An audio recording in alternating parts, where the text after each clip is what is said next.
గెలిచిన ఎమ్మెల్యేలను. కాబట్టి నువ్వు ఏం చేసినా నడిచింది. 8 లక్షల కోట్లు అప్పు చేసినా నడిచింది, రాష్ట్రాన్ని కూల్చినా నడిచింది, కాళేశ్వరాన్ని కూల్చినా నడిచింది. మరి ఇప్పుడు అట్లా నడవదు. ఎందుకంటే బ్రహ్మాండమైన అపోజిషన్ ఉంది. అపోజిషన్ లీడర్ వస్తలేడు అంతే, కానీ అపోజిషన్కి ఏమైంది? బ్రహ్మాండంగా ఉంది. అపోజిషన్ లీడర్ వస్తే ఇంకా బ్రహ్మాండంగా ఉండేది అసెంబ్లీకి. మేము రావా నాయన, మా అప్పుడేమో ఓని రాకుండా చేస్తుంది. అప్పుడు రేవంత్ రెడ్డి వస్తాడేమో అని చెప్పి కొడంగల్లా అడ్డగోలుగా పైసలు ఖర్చు పెట్టి రేవంత్ రెడ్డి వస్తే బాగా ప్రశ్నిస్తాడని ఏదో స్కీమ్ వేసి ఓడగొడుతుంది.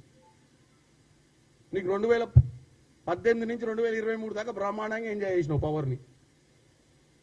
ఇప్పుడు నేను ఒకటే చెప్తున్నా, కేటీఆర్ గారు ఇష్టం ఉన్నట్టు ఇవాళ వినోద్రావు గారికైనా నిన్నటి కేటీఆర్ 1100 గురించి, మంచినీళ్ళ గురించి అయినా, ఈరోజు ఆల్మాటి గురించి అయినా, మన బన్కచర్ల గురించి అయినా, వీటన్నిటి మీద మీరు తెలంగాణ ప్రజల్ని కన్ఫ్యూజ్ చేస్తున్నారు. ఇంట్లో ఏం జరగకముందే జరిగింది బౌ బౌ బౌ బౌ అనగానే ఏదో అందరు చూస్తారు, ఏదో దొంగలు పడుతుంటారు ఎక్కడి నుంచి అని. అసలు దొంగలు పడ్డది మీ రాజ్యంలో, మీరు పాలించిన రాజ్యంలో దొంగలు పడి దోసుకొని వెళ్ళిపోయారు. దాని గురించి చర్చ మేము చేయకుండానే మీరు ప్రజల్ని తప్పుదోవ పట్టించి మీరు చేసిన దరిద్ర పాలన మర్చిపోవాలన్న ప్రయత్నం చేస్తున్నారు. ఇక పోతే ఏమన్నా ఉంటే మీరు వీలైతే సోషల్ మీడియాలో మాత్రం రోజు మేము మాలాంటి వాళ్ళు ప్రెస్ మీట్ పెట్టగానే 4 నెగేసి మేము మాట్లాడిందని తప్పుడు చూపిస్తారు. మొన్న నేనేమన్నా 2010లో మెట్రో అప్రూవల్స్ అప్పుడు భారతదేశంలో మెట్రో సెకండ్ ప్లేస్, ఏది కిలోమీటర్ వైజ్ చెప్పిన నేను. ఢిల్లీ తర్వాత 72 కిలోమీటర్లతోటి ఆంధ్రప్రదేశ్ మెట్రో సెకండ్ ప్లేస్లో ఉండే. అది కాంగ్రెస్ హయాంలో జయపాల్ రెడ్డి గారు అర్బన్ డెవలప్మెంట్ మినిస్టర్ ఉన్నప్పుడు అప్రూవల్ అయిన ప్రాజెక్ట్. 2017లో ఓపెన్ చేసిన విషయం అనుకోండి, నేను 2010లో ఓపెన్ చేసినని చెప్పిన. వాళ్ళు ఎవరికో రాసి ఇచ్చిన మ్యాటర్ని పెట్టి కొంతమంది ఎంజాయ్ చేసుకుంటారు అక్కడ. ప్రతి ప్రెస్ మీట్లో ఏమన్నా పాయింట్ తీయాలి, పాయింట్ తప్పేం లేదు. నేనేమి కేటీఆర్ని కాదు, మా నాయన ఏం కేసీఆర్ కాదు. నేను మధ్యతరగతి కుటుంబం నుంచి వచ్చి ఈ స్థాయిలో వచ్చి ప్రెస్ మీట్ పెట్టి మాట్లాడుతుంటే నేను ఏదో నేర్చుకునే పెడతా కదా.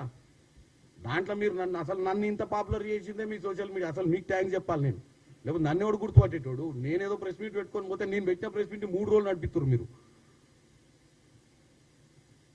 ఎందుకంటే నేను మాట్లాడిన మధ్యలో లైన్లు వీకి ఇక్కడ అతికిచ్చి అక్కడ ఒక ఆమెను తీసుకొచ్చి మాట్లాడించి అక్కడ ఒక ఆయనను తీసుకొచ్చి మాట్లాడితే ఏమైంది? నా సబ్జెక్ట్లో నేను డీవియేట్ గాను, నా ప్రెస్ మీట్లు నేను ఆపను, నా పార్టీని నేను డిఫెండ్ చేయడంలో మీరు ఏదైనా తప్పు మాట్లాడితే నేను డెఫినెట్గా ప్రశ్నించే సత్తా నాకుంది. ఎవడు పుట్టంగానే మహానాయకుడు కాడు. మహానాయకుడు కావాలన్నా, సబ్జెక్టు నేర్చుకోవాలన్నా, నీ పార్టీలైనా నా పార్టీలైనా, రేపు కింద యూత్ కాంగ్రెస్ వాడైనా, నీ బీఆర్ఎస్ పార్టీలో పనిచేసిన స్టూడెంట్ వింగ్ వాడైనా నేర్చుకునే నాయకుడు అవుతాడు. హేళన చేయాల్సిన అవసరం లేదు. ఎవడు అడిగితే వాడిని హేళన చేసి ఆడు రాడనుకుంటారే మీడియాకు. మళ్ళీ మేము 4-5 జోకులు వేసి భయపడి ఇంట్లో అనుకుంటాడు అనుకో. నేనేం అట్లాంటి కాదు. బరాబర్ మీరు ఇట్లాంటి దరిద్రపు మీటింగ్లు పెట్టి ఆల్మాటి గురించి, బన్కచర్ల గురించి, మంచినీళ్ళ గురించి పిచ్చి పిచ్చిగా మాట్లాడి తప్పుడు ఫిగర్లు ఇచ్చి తెలంగాణ ప్రజలను తప్పుదో పట్టిస్తే బ్రహ్మాండంగా వస్తాం, మాట్లాడతాం, చెప్తాం తెలంగాణ ప్రజలకు. ఈ ప్రెస్ మీట్ పెట్టింది మీరు చూస్తారని కాదు, తెలంగాణ ప్రజలు చూస్తారని పెట్టినా. మీ సోషల్ మీడియా వాళ్ళు ఇంత పెద్ద స్క్రీన్లు పట్టుకొని తప్పులు ఏమైనా ఎత్తుకోనిక పెట్టలే. ఇది పెట్టింది ప్రెస్ మీటు. మీరు ఏం మాట్లాడుతారు, మేము ఏం మాట్లాడుతున్నాం, మా ప్రభుత్వం ఏం చేయాలనుకుంటుంది, మీరు మా ప్రభుత్వాన్ని నిందలు ఎట్లేస్తారు, ఆ నిందల్ని తిప్పికొట్టడానికే ప్రెస్ మీట్లు పెడతాం ఇక్కడ.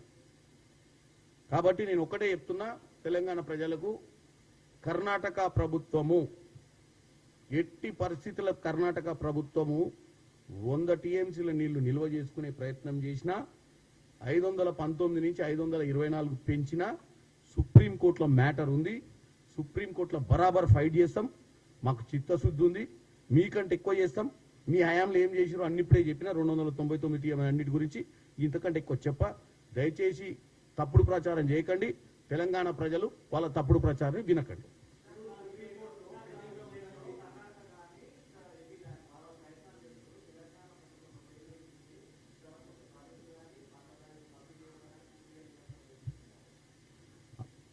మేము వచ్చినాకనే కదా ఎస్ఎల్బీసీ ప్రారంభం చేస్తే ఒక ఇన్సిడెంట్ కూడా అయింది. అంత పెద్ద ఇన్సిడెంట్ అయితే కృష్ణా జలాల మీదే కదా అది. వాళ్ళ హయాంలో చేసి ఉంటే ఎప్పుడో అయిపోయేది కదా ఆ ప్రాజెక్టు.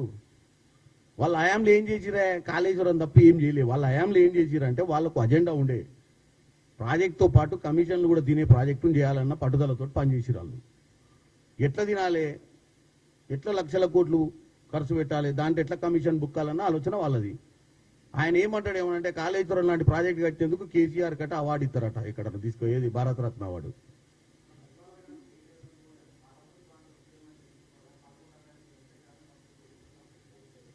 పాలమూరు రంగారెడ్డి మీద ఇంతో అంతో పనిచేసిన, కృష్ణా జనాల మీద పనిచేసిన గత కాంగ్రెస్ ప్రభుత్వం చేసింది.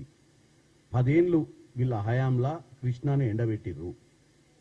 ఇంత పెద్ద పీకుడు మాటలు మాట్లాడతారు కదా. 299 టీఎంసీలా ఒకసారి వాళ్ళని వచ్చి ప్రతి సంవత్సరం ఎక్సెల్ షీట్ తీసుకొని రమ్మని చెప్పండి.